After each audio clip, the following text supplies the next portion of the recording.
खतरनाक बारिश हुआ यहाँ पर, लेकिन हम व्लॉग बनाना भूल गए। तो आप लोगों को पता नहीं यकीन आएगा कि नहीं यहाँ पर बारिश हुआ है। कसम खुदा की यहाँ पर बारिश हुआ है यार, वो भी बहुत ज्यादा हुआ है, लेकिन हम वीडियो बनाना भूल गए, इतना बारिश था।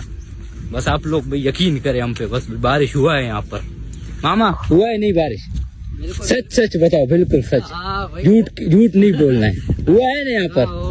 इनको यकीन आएगा नहीं? बिल्कुल क्यों नहीं। ये देख सकते हो पानी, ये देख आपको व्यू चेक करे खाली यहाँ का बस। अभी जा रहे कुछ वीडियो बनाना है, वो पहाड़ पे वीडियो। और वीडियो क्या होगा मामा इस मौसम में, क्या होना चाहिए? हाँ यही वाला होगा ना। चार तो नहीं आगे नहीं बताना है, आगे नहीं बताना, बाद में लोग वीडियो नहीं देखेंगे फिर।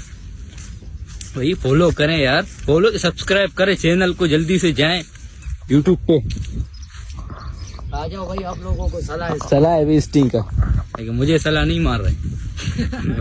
उनको पता ये नहीं पी सकेंगे, मारो सलाह। नहीं भाई। अरे वाह।